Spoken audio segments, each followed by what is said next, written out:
सीखना और पैसे कमाना हर कोई चाहता है, पर यह कैसे संभव होगा यह बहुत कम लोग ही जान पाते हैं।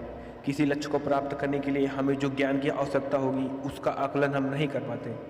सफलता पाने के लिए आखिर हमें कितने ज्ञान की ज़रूरत होगी और उसे हम कहाँ से प्राप्त कर सकते हैं, इसका आकलन करने में हम असफल हो जाते हैं तो हमें क्या करना चाहिए। हमें वो पथ नहीं मिल पाता जो हमें उस लक्ष्य तक लेके जाए, हमें बहुत कठिनाइयों का सामना करना पड़ता है। आज यह कहानी आपकी मार्गदर्शक कहानी बनेगी जो आपको आपके लक्ष्य प्राप्ति के लिए आवश्यक ज्ञान का आकलन करने में मदद करेगी, जिससे कि आप तेज़ी से अपनी सफलता की ओर बढ़ सकें और आप सफलता आसानी से प्राप्त कर सकें। तो कहानी को गौर से सुनिएगा। स्टार्ट करने से पहले आप वीडियो को लाइक करके चैनल को सब्सक्राइब कर लीजिए ऐसी मोटिवेशन कहानियों के लिए। एक शहर में बहुत ही ज्ञानी प्रतापी साधु महाराज आए हुए थे। बहुत से दीन दुखी परेशान लोग उनके पास उनकी कृपा दृष्टि पाने हेतु आने लगे थे। ऐसा ही एक दीन दुखी गरीब आदमी उनके पास आया और साधु महाराज से बोला, महाराज मैं बहुत ही गरीब हूँ, मेरे ऊपर कर्जा भी है, मैं बहुत परेशान रहता हूँ, मुझ पर कोई उपकार करें। साधु महाराज ने उसकी दशा को देखकर उसको एक चमकीला नीले रंग का पत्थर दिया और कहा, बालक यह कीमती पत्थर है, यह तुम्हारी पीड़ा को दूर कर देगा, जाओ इसकी जितनी कीमत लगा सको लगा लो और अपनी पीड़ा को दूर कर लो। वो आदमी वहाँ से खुशी खुशी चला गया और उसे बेचने के इरादे से अपने एक जान पहचान वाले फल विक्रेता के पास गया और उसे उस पत्थर को दिखाकर उसकी कीमत जानी। फल विक्रेता बोला, मुझे लगता है ये नीला शीशा है, महात्मा ने तुम्हें ऐसा ही दिया है। हाँ यह एक नीला शीशा ही है, यह सुंदर और चमकदार भी दिखता है, तुम मुझे दे दो, इसके बदले में तुम्हें 1000 दे दूंगा। वो आदमी निराश होकर बोला, बस 1000?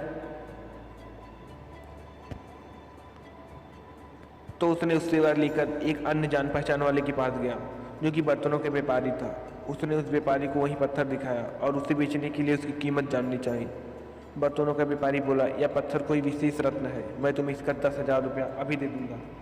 वह आदमी सोचने लगा कि इसकी कीमत और भी अधिक होगी और यह सोचकर वह वहाँ से चला गया। उस आदमी ने अब इस पत्थर को एक सुनार को दिखाया। सुनार ने उस पत्थर को ध्यान से देखा और बोला, ये पत्थर तो काफ़ी कीमती है, इसके लिए मैं तुम्हें 1 लाख रुपये तक दे सकता हूँ। वो आदमी अब समझ गया था कि यह पत्थर अमूल्य है। उसने सोचा कि क्यों ना मैं इसे हीरे के व्यापारी को दिखाऊं। यह सोचकर वो शहर के सबसे बड़े हीरे के व्यापारी के पास गया और उसे वही पत्थर दिखाया। हीरे के व्यापारी ने जब वो पत्थर देखा तो वो दिखता रह गया। चौंकाने वाले भाव से उसके चेहरे पर स्पष्ट नजर आ रहा था। उसने उस पत्थर को अपने माथे से लगाया और पूछा, तुम यह कहाँ से लेके आए? यह तो अमूल्य है, यदि मैं अपनी पूरी संपत्ति भी बेच दूँ तो इसकी कीमत नहीं चुका सकता। अब वह व्यक्ति सच में उस पत्थर की कीमत को जान गया था। मोरल ऑफ द स्टोरी, जैसे उस हीरे की कीमत का सही आकलन एक हीरे के व्यापारी ही कर पाया, ठीक उसी तरह आपका लक्ष्य भी एक अनमोल रत्न है और उसकी कीमत यानी उसको प्राप्त करने का ज्ञान आपको उस रत्न का व्यापारी ही बता पाएगा। जो लक्ष्य है, आप अपने लक्ष्य के टीचर के पास जाएं। अगर आप भी दूसरों से जिनका लक्ष्य आपसे अलग है दूसरों से पूछेंगे तो आप भी उसी तरह 1000, 10,000 या 1 लाख तक ही रह जाएंगे।